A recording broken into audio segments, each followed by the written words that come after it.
Hello বন্ধুরা, কেমন আছো সবাই? আশা করি সবাই ভালো আছো। আমিও খুব ভালো আছি। আমার চ্যানেলে তোমাদেরকে স্বাগত। পাশুবিন্দু 006 কেমন লাগছে জানিও। তো আমি তৈরি হয়ে নিয়েছি, এখন যাব বাড়ি। তো চলো তোমাদেরকেও সঙ্গে নেবে। তো আজকের ব্লগটা আমি এখান থেকে শুরু করছি। এখন বাজে বিকাল 4টা। আজকে সকাল থেকে আমি ব্লগ শুরু করতে পারিনি, একটু ব্যস্ত ছিলাম কাজের মধ্যে। তো এখন থেকে শুরু করছি তোমাদেরকে সাথে নিয়ে। আমার যদি ব্লগটা ভালো লেগে থাকে, লাইক, কমেন্ট, শেয়ার, সাবস্ক্রাইব করো, আমার পাশে থেকো। তো চলো। তো দেখতেই পাচ্ছ এখানে আমি ফুল তৈরি, তারপর মামি ড্রেসিং টেবিলের সামনে একটু ছবি ও একটু রিলস তুলে নিয়েছিলাম। তো বাইরে বেরিয়ে এসে দেখি এখানে সব ভাই বোনেরা বিকেলবেলা খেলতে এসছে।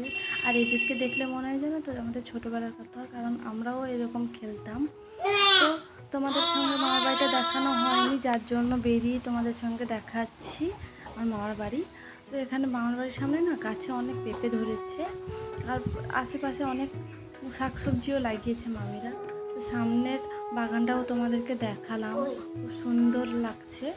তো চলো ভেতর থেকে ব্যাগটা নিয়ে আসি। তো এখানে আমার পাপা সোনাও তৈরি হয়ে নিয়েছে, ওকেও নিয়ে যাব। তো ওকে তৈরি করে দিয়েছি। তো দেখতে পাচ্ছ ও হাসছে কেন জানো? ওকে না মামিরা লাগাচ্ছে জানো তো। ও হাসছে, বলছে তোমার মাও তো ব্লগ করছে, তুমিও তাহলে করবে। হ্যাঁ, তার নয় তো, মা করলে ছেলেও তো করবেই। তো এখানে আমরা একটু রিলস বানিয়ে নিয়েছিলাম, আর এখানে মামা তৈরি হয়ে নিয়েছে, যেহেতু মামা আমাদেরকে একটু স্ট্যান্ডে ছেড়ে দিয়ে আসবে, আমরা দিলে গাড়ি করে চলে যাব। তো এখানে মা মামিরা সবাই আমাদেরকে রাস্তার সামনে একটু এগিয়ে দিতে চলে এসেছে। এখানে ভাই আবার ছেলেকে নিয়ে চলে গেল।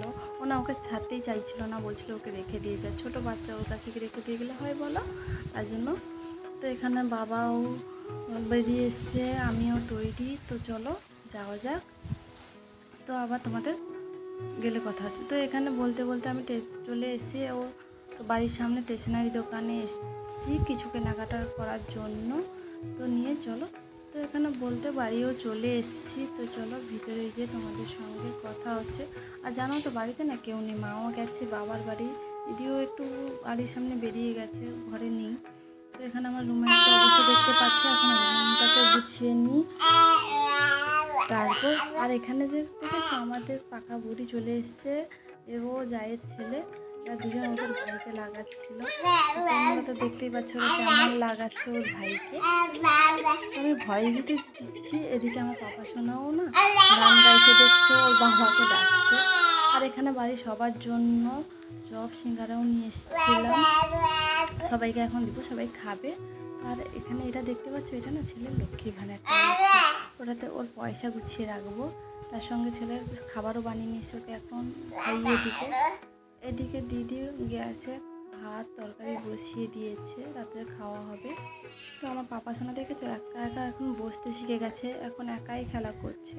হ্যাঁ, তাও ওর কাছে থাকতে হয়, যতটুকু পারে ও একাই বসে, একা বসে খেলে। আর জানো তো মা হওয়ার পর একটাই বুঝেছি, ছেলের এই হাসি মুখটা দেখলে কষ্টটা ভুলে যাই। এই হাসি মুখটাই খুবই আমার কাছে শান্তির মনে হয়। তো আমাদের ঘরে না আরও একজন এসছে, এ হলো আমাদের মাসিমণি, মায়ের বোন। ওরা কলকাতায় থাকে, ওরা এসছে। তো ওরা যবে এসেছিলো আমরা বাড়িতে ছিলাম না, তার জন্য আর কারোর সঙ্গে দেখা হয়নি, এই মাসিমণির সঙ্গে দেখা হয়েছে। এখানে ছেলের না দুটো জামা নিয়ে এসেছিলাম। তো এই জামাগুলো সুতিরের, গরমে ওকে পরালে খুবই আরাম লাগবে, কারণ গরমে তো একটু হালকা পাতলা জামা হলে খুব ভালো হয়। এদিকে আমরা খেয়ে দিয়ে চলে এসেছি এবং মশারিটাও টাঙিয়ে নিয়েছি, এটাকে ঘুমিয়ে দিয়েছি। দেখতেই পাচ্ছ আলমারিটা না গুছিয়াবো, যেহেতু ছেলে এখন ঘুমিয়ে পড়েছে তার জন্য। তো চলো আজকের এখানেই শেষ করছি। ভালো লাগলে লাইক কমেন্ট শেয়ার সাবস্ক্রাইব করো। সবাই ভালো থেকো, সুস্থ থেকো, আর আমার পাশে থেকো, আমাকে একটু সাপোর্ট করো।